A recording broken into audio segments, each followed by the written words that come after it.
Vejo o movimento espírita focado em exposições, abandonando as reuniões mediúnicas a segundo plano e tendo muitos centros que não têm reuniões nem estudos mediúnicos. Viraremos uma doutrina evangélica?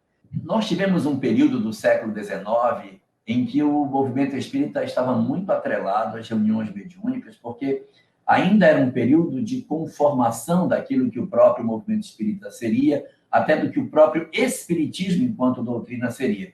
Era o período filosófico, assim chamado por Allan Kardec, em uma mensagem que ele escreve na Revista Espírita de 1863, no mês de dezembro. E ali, nessa mensagem, ele fala sobre esse período em que, nessa época, as reuniões mediúnicas, os contatos mediúnicos eram muito mais intensos. Se a gente pegar os médiuns que existiram nesse período, como Madame d'Espérance, Douglas Home, temos Florence Cook, própria Ana Prado, no Pará, e tantos outros, Eusápia Paladino, eram médiuns impressionantes desse período e que deixaram um legado muito importante na comprovação do fenômeno mediúnico. Evidentemente que no século XX a gente já tinha uma doutrina consolidada, essa não era mais a necessidade, mas a comunicabilidade com os espíritos se torna uma coisa muito importante. Em uma fase, logo no começo da vida de Chico Xavier, ele produziu muitas materializações de espíritos. E numa dessas reuniões, lhe foi dito que as materializações eram para que ele tivesse convicção do fenômeno espiritual, mas que ele estava sendo chamado para materializar livros, ideias. Então, no século XX, a tônica sai das reuniões de efeitos físicos e vai para os efeitos inteligentes, porque os efeitos inteligentes ou intelectuais seriam os efeitos que promoveriam dentro da sociedade a informação mais preciosa que o espiritismo tinha. E aí, nós multiplicamos no nosso movimento muitas reuniões mediúnicas. Hoje você pergunta se a gente não estaria relegando as reuniões mediúnicas a segundo plano. É realmente uma preocupação nós abandonarmos a prática mediúnica. É uma preocupação. Mas é muito importante que a gente também trabalhe essa mediunidade com responsabilidade.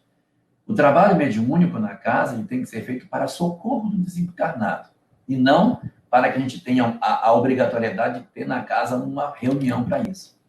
A reunião mediúnica hoje ela cumpre um papel muito importante dentro do movimento, que é a possibilidade de garantir às pessoas um contato mais direto com o mundo espiritual, não para que a gente encontre solução para os nossos problemas. A solução está no livro, não precisa da mediúnica para isso. Mas é para que você vivencie na prática determinadas coisas que a gente, às vezes, usa para a nossa própria vida pessoal. Você participar de uma reunião mediúnica em que um espírito aparece dizendo que as suas mãos estão cheias de sangue, porque ele assassinou alguém, e você vê o estado que a pessoa fica do lado de lá, nos convence muito mais da necessidade de nós não odiarmos, não nos vingarmos, e de todos os fenômenos que decorrem da questão do ódio. Portanto, a reunião mediúnica ela ocupa hoje um espaço que é um espaço de socorro, de apoio àquele que desencarnou. Não mais tão preocupado com a parte da fenomenologia, embora ainda existam alguns médios, mas esse período ele já passou. Nós estamos numa nova fase, num novo momento. E só para terminar a minha resposta, você fala no final se nós não estaríamos com a possibilidade de virarmos evangélicos. Nós vamos virar isso com mediúnica ou sem mediúnica. Se nós esquecermos os princípios espíritas e nos perdermos nos labirintos dos textos, achando que tudo que o espiritismo cabe dentro do evangelho. O evangelho cabe dentro do espiritismo, mas o espiritismo não cabe dentro do evangelho. Porque dentro do evangelho eu vou retirar a parte moral que ele tem. Mas eu tenho desdobramentos sobre mediunidade, sobre o mundo espiritual, sobre perispírito, sobre uma série de leis que o universo possui e que dentro do evangelho eu não vou achar. Eu vou achar, sim, muita informação moral lá dentro que é muito preciosa, muito importante para nós, até porque essa informação do evangelho ela vai ficar muito semelhante àquilo que o espiritismo já possui dentro de si próprio nas leis morais do Livro dos Espíritos. Então, nós poderemos nos tornar uma evangélica Pode ser. Não precisa nem parar as mediúnicas. Basta que a gente pare de estudar espiritismo. Se nós ficarmos emaranhados só estudando moral, e não entendermos o mecanismo da vida, a obsessão, a lei de causa e efeito, nós corremos o risco, sim. O movimento pode escorregar. O espiritismo não, porque o espiritismo continuará sempre sendo a doutrina que ele é. E a mediunidade na casa vai ocupar o espaço que lhe é próprio.